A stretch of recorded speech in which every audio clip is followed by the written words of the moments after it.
के सुनाई मन की बात।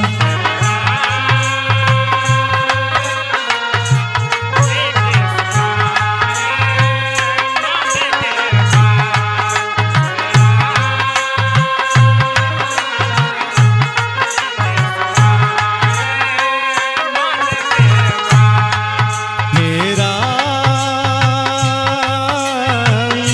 के सुनाई मन की बात।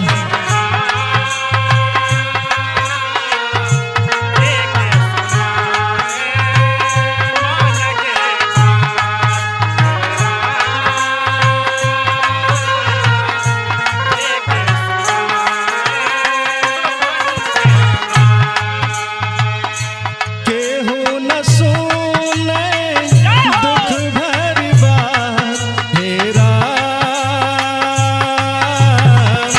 के सुनाई मन की बात।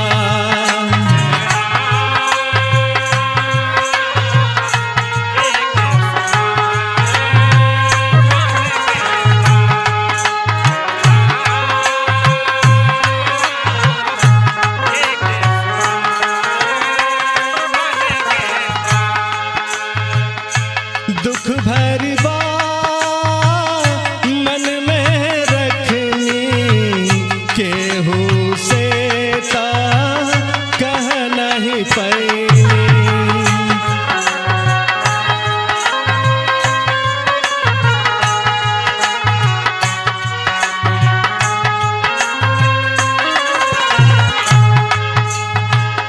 दुख भरी बात मन में रखनी, केहू से ता कह नहीं पैनी। कह तो मिला गेल लाज, मेरा के सुनाई मन की बात।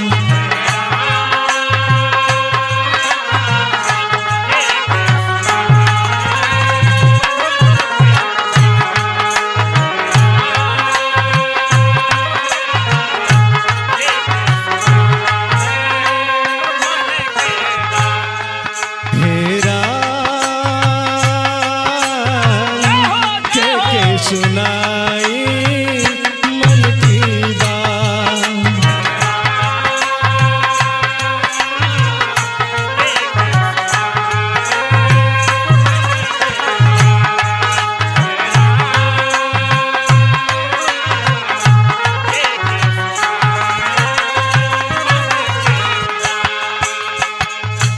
सुखवा में सब केहू देला सा, दुखवा पड़ते होला अनजान।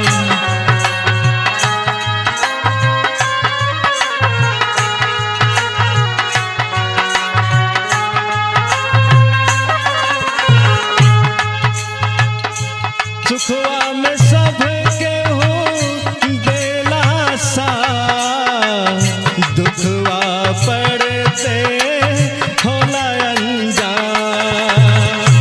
कौन कैली हमहू पाप, हेरा के सुनाई मन की बात।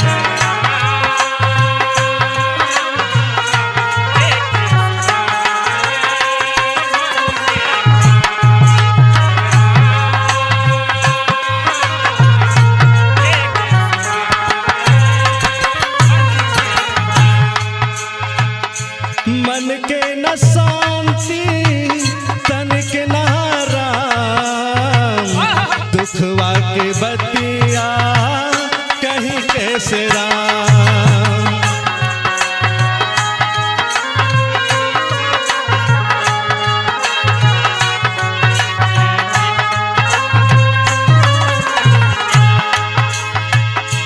मन के न शांति तन के न आराम, दुखवा के बतिया कहीं कैसे राम।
अखियाँ